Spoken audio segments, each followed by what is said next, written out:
Bonjour, Sharif Majdelani. Bonjour Nanette, Vous allez bien? je vais très bien et toi? Ah ben, on était au tutoiement, c'est vrai. On va Mais y oui, rester, c'est beaucoup mais plus oui. simple. Voilà. Bah, je suis ravie de te recevoir dans les studios pour parler de ce nouvel ouvrage, hein. Ça fait un moment qu'il est sur le marché maintenant. Il était sorti quand? Début janvier. Début janvier. Donc on n'a pas arrêté d'essayer d'avoir un rendez-vous entre vos horaires et le mien. Ça a été compliqué. Entre tes horaires et le Oui, mien. quand Bon, même, ouais, je vais y arriver. Ça, c'est quand même. des formations Oui, j'imagine. professionnelles. Bon, écoute, si tu veux, je peux mettre au vous aussi, du Non, coup, non, hein. ça ira. Ok. Alors, c'est aux éditions Seuil. C'est un roman, mais un roman qui prend un tournant différent des précédents. Je rappelle que la dernière fois qu'on s'était retrouvés, c'était pour parler de l'empereur à pied, également paru au Seuil. Mais cette fois-ci, tu nous emmènes à la découverte d'autres horizons, toujours dans un siècle qui te fascine, hein, finalement. On va poser un peu le décor. Alors, il s'agit de Roufaël Harbini, ou Raphaël Arbensis, qui est envoyé de sa montagne libanaise à Rome, aux alentours de 1621, pour servir la papauté. Alors le décor est cette fois planté loin des familles libanaises des précédents livres pour aborder un siècle qui te fascine. Qu'est-ce qui te fascine dans ce siècle, Chérif? Ce qui me fascine dans ce siècle, c'est trois choses. En fait, la première, c'est le XVIIe siècle. C'est un siècle, c'est le siècle par lequel la modernité commence. En fait, la modernité dans laquelle nous sommes encore aujourd'hui, puisque c'est le siècle où commencent les grandes découvertes scientifiques et notamment tout ce que Galilée et Copernic avant lui avaient trouvé et qui conditionne évidemment toute la suite de l'histoire de l'humanité et surtout de la conscience humaine. C'est-à-dire que pour la première fois, la conscience humaine est ébranlée dans ses fondements, puisqu'on découvre que la Terre tourne autour du Soleil, c'est pas le contraire, que l'univers entier est comme ça, un immense vide dans lequel la Terre est balancée, donc la place de Dieu se trouve problématisée, si on veut dire. Donc c'est une époque de grand ébranlement de la conscience humaine, de grandes découvertes scientifiques. C'est aussi l'époque non seulement où on regarde les astres, mais on commence à dessiner la carte du monde tel qu'il est réellement, c'est-à-dire que le monde se construit progressivement sous les yeux des gens, dans les atlas, etc. Donc c'est vraiment une époque de changements, de bouleversements radicaux. Ça, c'est une chose qui me passionne dans cette époque. Vraiment, elle est extrêmement riche de ce point de vue-là. Il va falloir que tu t'intéresses à celle d'aujourd'hui. C'est Aussi, aussi une période qui va marquer une transition mais certainement. irrévocable. Absolument, Ouais. tout à fait, tout à Ouais. fait. Et l'autre chose qui me plaît, me fascine dans le XVIIe siècle, c'est la peinture. C'est une époque où la peinture a été... Bon, pour moi, c'est une grande époque de la peinture, avec la peinture vénitienne, romaine, et puis la peinture française. Je ne saurais te contredire. N'est-ce pas? Ouais. Et puis bon, les deux ensemble font que cette époque est une époque de grands changements. Et moi, dans tous mes livres, c'est là où ça rejoint aussi les autres bouquins. C'est aussi une Une époque époque de de changement, grande voilà. richesse intellectuelle, hein. Voilà, mais c'est ça, Ouais, tout à fait. ouais. Intellectuel, artistique, Artistique à et tous donc les une niveaux. époque de grands changements aussi et de bouleversements. Et ça m'a toujours intéressé, les époques de transition comme ça. Alors ton personnage, Raphaël, est riche en évolution, lui aussi. Il va prendre l'ascenseur social, se destiner à une carrière intellectuelle, nous emmener en voyage de Rome à Venise pour arriver à Amsterdam, en passant par d'autres contrées. Le voyage reste très important dans tes ouvrages. Oui, mais c'était pas le but en fait, mais progressivement, je me suis aperçu que pour raconter cette époque-là, il fallait aussi faire bouger le personnage. Mais en fait, c'était un personnage qui ne s'était pas lui-même destiné à une carrière de. Il a été Il a été destiné. envoyé, Voilà, effectivement. c'est Oui. quelqu'un Ouais. à qui on a imposé un destin, qui est parti tout jeune et qui s'est rebiffé en fait. Il ne voulait pas du destin qu'on lui traçait à l'avance. Il a voulu se faire lui-même, mais il n'a pas trop su comment, puisqu'il est parti très très jeune. Enfin, il a été envoyé très très jeune du Mont Liban vers Rome. Il n'avait plus il a très vite compris en revenant la première fois qu'il n'avait plus de famille, qu'il n'avait plus d'ancrage, que le pays où il était né ne se souvenait même pas de lui. Et donc il s'est retrouvé comme étant quelqu'un qui n'avait plus aucun ancrage, qui ne savait plus qui il était ni d'où il venait, et qui a dû tout se refaire. C'est quelqu'un qui se cherche une place dans le monde à une époque où le monde est en plein En pleine transformation. mutation. Alors, mais ce qui est intéressant chez Raphaël, il va se détourner du destin qu'on lui avait justement dessiné pour le prendre en main. Et ça, c'est pas donné à tout le monde. Non, c'est pas donné à tout le monde. Enfin, ça devrait pouvoir être donné à tout le monde, parce que chacun est quand même totalement libre de prendre en charge sa vie. Oui, justement, tu vas Malgré les parler du contraintes. libre arbitre Oui, après dans le livre. oui, c'est ça. Ben, c'est un peu la question. Et surtout à cette époque, en fait, c'est l'époque où on se posait des questions, notamment sur la question de la liberté de l'homme et de la manière avec laquelle il était conditionné ou pas, notamment par ce que la religion imposait. Et donc c'est quelqu'un qui, bon, évidemment j'en ai fait un personnage essentiellement brillant et qui s'aperçoit qu'il est au-dessus du commun à l'époque. Mais il est déjà en soi envoyé à Rome par le clergé maronite parce qu'on sent qu'il est intelligent et il fait des études. Et les études qu'il fait lui permettent de prendre conscience de certaines choses qui, notamment, d'abord, elles vont lui faire prendre conscience qu'il n'est plus rien avant de l'aider à se construire une véritable vie et un destin. Alors, pour revenir à quelques détails du livre, par exemple, quand il prend les lunettes de Galilée, il s'interroge sur sa condition humaine, tout en étant heureux de lui appartenir quelque part. D'où peut-être le titre, Les vies possibles, et une possibilité de changer son destin. Ah oui, complètement, oui. Enfin, la lunette, c'est tout à fait ça. En fait, bon, ça, c'est un des épisodes du livre, mais qui compte pour diverses raisons, esthétiques aussi, bon, pour le propos général. La lunette était à l'époque, c'est la grande découverte de Galilée qui a permis de regarder le ciel, et notamment de découvrir que le ciel était vide dans tous les sens du terme, c'est-à-dire vide scientifique, vide matériellement et vide d'une véritable présence de Dieu. Et donc, on a interdit aux hommes de regarder le ciel. Mais Raphaël, comme c'était courant probablement à cette époque-là, il a quand même réussi à se procurer une lunette. On pouvait regarder quand même les astres, même si ça pouvait être un petit peu dangereux. Mais au lieu de continuer à regarder le ciel, il a braqué la lunette sur la terre et il s'est mis à regarder plutôt la vie quotidienne des gens. Donc ça, c'est une chose qui compte dans le livre, c'est cette quotidienneté qu'il observe et qui précisément le met en phase lui-même avec les humains parce qu'il se sent appartenir au monde. Et ça le passionne. Maintenant, après, il va prendre son... C'est ça que tu me demandais sur le destin. Je suis parti sur un développement. Mais tout va se rejoindre de toute façon. T'en fais pas. Alors justement, on était parti pour parler du destin et quelque part, tu poses cette question. Est-ce que nos destins sont le fruit du hasard ou est-ce qu'on peut agir dessus ? Oui, alors ça c'est la question. La grande question. Évidemment, la grande question que lui se pose, que tout le monde se pose de toute façon. Mais alors j'ai fait le pari de la lui faire poser au XVIIe siècle, c'était tout à fait probable, possible, plausible, on va dire, parce que c'est l'époque où on commençait à se poser ce genre de questions. Et après, il s'est avéré, j'ai eu l'occasion de discuter avec des spécialistes de l'histoire intellectuelle du XVIIe siècle. On m'a dit que c'était des questions qu'on pouvait très bien se poser à cette époque-là. Alors je lui fais faire toute une dissertation sur ça lui-même. Et c'est une question qui se pose dans le sens où on s'aperçoit que finalement nos vies, on a l'impression effectivement qu'on les prend en main, mais qu'en réalité, à chaque moment de notre vie, mais alors vraiment de point de vue absolument minuscule, quoi, il peut se passer des choses, n'importe quoi, une roue de voiture qui crève, une rencontre de quelqu'un qui, si on s'était simplement attardé de 3 pas, on ne l'aurait pas croisé, et que le fait de rencontrer cette personne change votre vie. Donc que nos vies sont finalement en apparence prises en main par nous, mais qu'elles sont aussi extraordinairement le jeu des hasards, et que chaque hasard, chaque petite rencontre, chaque événement minuscule de la vie, de nos vies, nous fait aller nos vies complètement ailleurs que là où elles étaient en principe destinées à aller.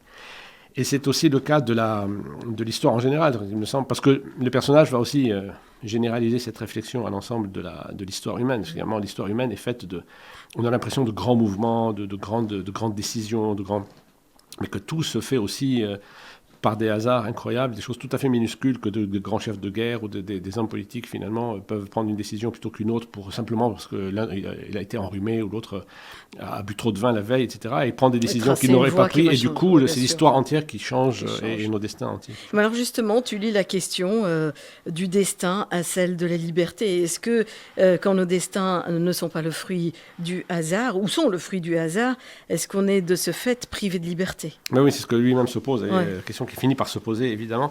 Il y répond, ce qui me semble être la réponse la plus plausible aussi, c'est que nous sommes effectivement forcément pris par on est pris dans l'immense flux des hasards de la vie et de l'histoire, mais que dans les mailles des filets des milliers de hasards qui nous font, on peut très bien gérer, manipuler et travailler ces hasards eux-mêmes en notre faveur, et donc finalement, même d'une manière absolument minuscule au vu de l'histoire humaine, on est quand même libre d'agir sur nos vies à partir de ce que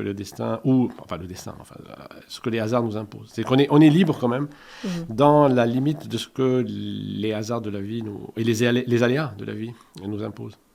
Alors, il y a dans les vies possibles de la poésie, une poésie qui découle largement, évidemment, de l'univers artistique dans lequel ce roman se déroule. C'est l'époque des grands maîtres, on l'a dit tout à l'heure, et puis c'est ce mélange de fiction et faits historiques qui te permet de revenir à, par exemple, à titre d'exemple, Rembrandt et les tenues qui seront inventoriées en 1656. Il y a de très belles références dans ce livre. Oui, mais ouais. Qu'est-ce que tu en penses de ces références? Mais écoute, moi je trouve que ça m'a plu, évidemment, et on va se trouver peut-être devant des références qu'on ne connaît pas, qui va nous obliger à aller chercher un peu plus loin.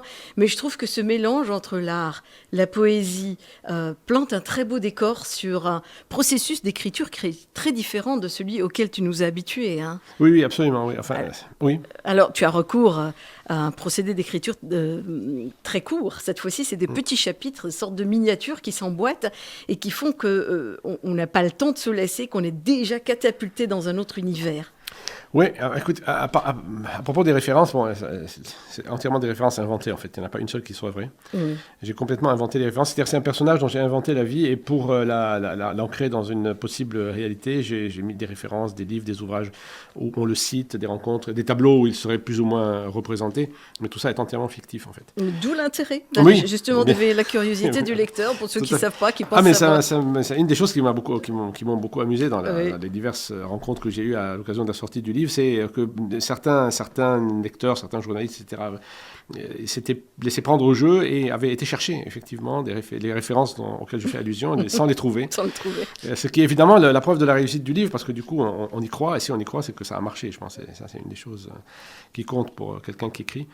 Et puis, quant à la question de la forme, oui, j'ai changé, j'avais envie, en fait, depuis pas mal de temps, j'avais envie de faire quelque chose de plus court, de plus ramassé, avec des tout petits chapitres, dans une espèce de tempo différent des autres et de rythme, et une sorte de jusqu'à présent, on parlait tout à l'heure de l'Empereur à pied. Alors ce roman-là vient juste après, alors que le roman l'Empereur à pied est un livre assez monumental, en ce sens aussi que tous les chapitres sont très longs. Et avec une espèce de volonté, ce qui est ma nature en fait, de faire une espèce de continuum temporel et rythmique, etc. Et là, j'avais envie depuis longtemps, en même temps, de rompre avec cette habitude et cette façon que j'ai de d'écrire et de faire quelque chose de beaucoup plus ramassé et de beaucoup plus avec des silences, si tu veux. C'est ce que j'ai fait là, c'est-à-dire transformer la forme. Mais en réalité, c'est une forme qui reste quand même très influencée par celle que j'ai toujours utilisée, parce qu'il y a beaucoup de choses qu'on retrouve, même si ça paraît différent. Et en même temps, ça semble parler de complètement autre chose, et ça parle quand même de... Beaucoup de choses, toujours des mêmes choses. En fait. Des mêmes choses. Alors, il y a au centre du livre, et comme d'habitude d'ailleurs, l'amour, la femme, Patricia par exemple, à laquelle il ne peut accéder, mais qu'il finira par avoir. Quelque part, oui. Il y a aussi des femmes présentes, même si elles ne sont pas toujours le propos du livre. Il va finir par épouser Mariam. Il y a le retour à la tradition, il y a le retour au pays, cette forme d'ancrage duquel on ne peut pas sortir, en fait. Non, enfin, alors les femmes ne sont pas au cœur du propos. Si, en fait, je pense qu'elles sont au cœur du propos parce que finalement, c'est la rencontre de cette femme-là qui va enfin le faire accéder au bonheur. Parce que elles sont toujours dans la périphérie du personnage, elles le poussent, mais ce n'est pas le personnage central. Non, parce qu'enfin, il se cherche, et il croit trouver une femme dont il est amoureux, qui est l'aristocrate vénitienne. Et puis, ça ne marche pas parce que c'est pas possible. C'est historiquement absolument impossible qu'un jeune oriental, un savant, etc., épouse la fille d'un grand patricien vénitien. Même s'il fait de tout pour ça, et qu'il se met au service de Venise ne veut pas de lui, c'est aussi une façon de se faire jeter comme ça parce qu'il est de nulle part. Mais quant à la deuxième, celle qu'il va rencontrer dans la montagne libanaise à son retour d'une expédition commerciale, elle est à la périphérie. Il la rencontre à un moment donné de sa vie, mais elle est fondamentale puisque c'est à partir d'elle et du bonheur qu'elle lui procure qu'il va commencer à se poser des questions sur la vie, le destin, etc. Et c'est grâce à elle qu'il trouve le bonheur enfin. Et qu'il revient. Mais alors ce retour, évidemment, je ne suis pas sûr que ce soit vraiment un retour au pays, en ce sens qu'il avait bien compris dès le début, quand il était revenu pour la première fois par une mission envoyée par le pape, pour une mission que le Liban, enfin le Liban, c'était pas le Liban, mais la montagne où il était né ne gardait aucun souvenir de lui, puisqu'il était parti très jeune, que ses parents étaient morts, etc. Donc c'est pas vraiment son pays, et tout le long du livre, il n'a pas réellement de nostalgie pour un pays dont il ne se souvenait pas très bien. Mais simplement, cette femme-là, elle est de ce pays-là. Il veut lui faire plaisir quand il sent qu'elle n'est plus très bien en Europe. Et de toute façon, il se cherche un lieu, et il le trouve là, à ce moment-là. Alors, évidemment... Ça peut être un concours de circonstances. Oui, exactement. Une fois de plus. Moi, à un moment donné, j'avais pensé, pour éviter précisément qu'on puisse considérer que c'est un retour au pays, mais en même temps, après tout, c'est un retour au pays, finalement. C'est pas non plus... Mais l'idée, c'était qu'il se trouve une terre sur laquelle il s'installe. J'avais envie de le faire s'installer au sud de Naples. Puis après, je trouvais que c'était vraiment... ça n'avait pas vraiment de signification. Et donc, je l'ai fait revenir au Liban. Mais ça reste surtout et essentiellement le fait de trouver enfin quelque part où s'installer et de fonder une famille et surtout de s'ancrer. La famille, ça reste important aussi dans tes livres. Ah oui, c'est fondamental. Enfin, c'est fondamental. Ce livre-là, c'est tout le contraire, en fait. C'est une famille éclatée. C'est même pas une famille, c'est précisément dans tous les autres livres. Ouais. C'est pour ça que tout ça fait le contraire. Donc c'est la même chose, en fait. Dans les autres livres, notamment dans l'Empereur à pied, les personnages fuient le Liban et vont dans le monde parce qu'ils veulent fuir la famille, le clan, l'oppression que cela impose. Et ils sont systématiquement ramenés, en fait, vers ça. Bon, ça, c'est une autre question. Mais ils essayent de s'en détacher sans se rendre compte qu'ils sont forcément ramenés par beaucoup de facteurs. Alors que lui, il n'en a pas de famille. Il n'a aucune famille. Il va bâtir son clan. Et voilà, il va partir à la recherche plutôt d'une famille à fonder. Donc c'est plutôt tout le contraire, parce que c'est un complet rejeton de rien, lui. Et qui finit par s'imposer au cœur d'un monde et d'une famille. Et quand il meurt, il y a tout un monde autour de lui qui est organisé, c'est sa famille, c'est les gens qui travaillent pour lui, etc. Donc il fonde le clan dont les personnages de mes autres romans essayent de sortir, en fait.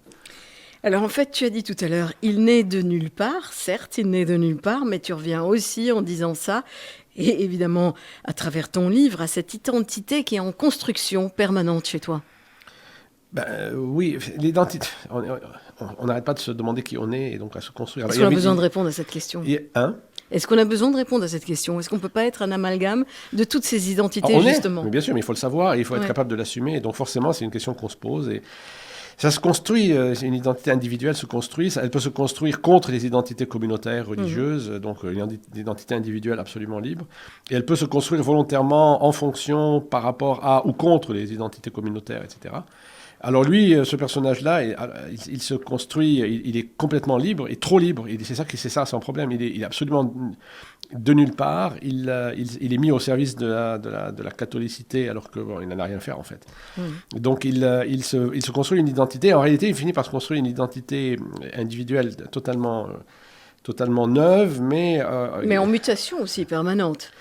Et forcément, à travers le livre. C'est-à-dire que, oui, bien sûr, il se cherche, il se croit savant, puis il n'en a plus envie. Ensuite, il est un peu commerçant, il est un peu diplomate. À un moment donné, on lui propose il s'improvise un peu diplomate pour se mettre au service de Venise, pour se faire reconnaître par Venise. Donc finalement, pour se trouver comme ça incorporé, admis, assimilé à la culture vénitienne, mais Venise ne veut pas de lui. Et donc, et finalement, il va encore de nouveau tenter une opération commerciale qui va l'enrichir. Et c'est là que, grâce à la femme qu'il aime, il se construit il devient ce qu'il a envie d'être, c'est-à-dire un homme heureux avec quelqu'un qui soit une référence pour lui, c'est-à-dire sa femme. Alors justement, en parlant d'identité, il y a aussi dans le livre ce rapport aux langues qui, elles aussi, font partie de l'identité. Bien sûr, oui. Et surtout, alors ça, c'est une chose très intéressante, surtout à l'époque, au XVIIe siècle, les gens ne parlaient que leur langue, surtout en Europe. Mais il y avait quand même une petite catégorie de gens comme ça. Bon, les savants d'abord, les savants de la grande république des savants, où les gens parlaient plusieurs langues, notamment le latin et le grec. Mais ce personnage est inspiré, Raphaël Arbensis est inspiré de toute cette communauté de jeunes maronites que la montagne libanaise envoyait à Rome pour faire des études, souvent pour revenir prendre en main le clergé maronite, et parfois, c'est l'hypothèse que j'ai établie dans ce livre en fait, parfois aussi utilisée par la papauté dans son combat contre la réforme en fait. Et donc ces gens-là, ces jeunes gens qui partaient du Mont-Liban, qui étaient des jeunes gens qui venaient vraiment de la montagne, quoi, mais dont on avait senti qu'ils étaient plus intelligents que les autres, arrivaient en Europe et apprenaient les langues européennes. Et donc ils apprenaient le latin, parfois le grec, et puis les langues des pays, les langues vernaculaires, c'est l'italien et le français souvent. Mais par ailleurs, ils possédaient eux-mêmes l'arabe très bien, et les langues de leur montagne, c'est-à-dire le syriaque et parfois l'araméen. Donc c'est des gens qui possédaient 5 ou 6 langues, ce qui était absolument extraordinaire. Déjà aujourd'hui, quand on dit que quelqu'un possède 5 langues, on est stupéfait. Se rendre compte qu'au XVIIe siècle, ces jeunes gens possédaient 5 ou 6 langues, parmi lesquelles il y avait le latin et l'hébreu ou l'araméen. C'était vraiment exceptionnel. Alors évidemment, c'est une des raisons pour lesquelles on les fait partir, une des raisons pour lesquelles ils s'intègrent au monde, à cette fameuse République des savants de l'époque. Mais c'est évidemment aussi un clin d'œil à la richesse des gens qui partent du Liban et qui, évidemment, sont multilingues. Et le multilinguisme est une façon aussi de se construire une identité multiple, parce qu'il est évident que parler plusieurs langues, c'est être capable, comme lui d'ailleurs, comme ce personnage, d'aller à la conquête d'univers plus élargis. Voilà, absolument, et de déchiffrer, de décrypter plusieurs codes culturels, plusieurs codes de civilisation, et donc d'être à cheval sur plusieurs civilisations et plusieurs cultures, en fait. Alors, il est clair que tu t'intéresses aux périodes charnières. Quelle est la prochaine à laquelle tu vas t'intéresser ? Oh, je ne sais pas. Je pense, comme tu disais tout à fait au début de la rencontre, d'ailleurs, plutôt l'époque actuelle, qui est une grande époque de mutation, effectivement, mais de mutation catastrophique. Oui. Alors que le XVIIe siècle, c'était en fait, tout début de mutation, toute mutation est forcément quelque chose qui favorise l'entropie, c'est le désordre. Mais là, nous sommes vraiment dans une période de grave désordre. Je dirais de nihilisme, carrément. Oui, c'est possible aussi, oui, absolument. Oui. Comme dirait Nietzsche, oui, absolument. D'accord. Oui. Sharif Majdelani, merci beaucoup d'être venu me parler de ces vies possibles. Dernier roman paru aux éditions Seuil. Le prochain, c'est pour bientôt ? Oh, pas bientôt, non. Pas bientôt. Deux petites années encore. Moi. J'aime bien parce que tu prends ton temps et oui, c'est toujours bien à l'arrivée finalement. Merci encore une fois. Merci à toi. À la prochaine. Au revoir.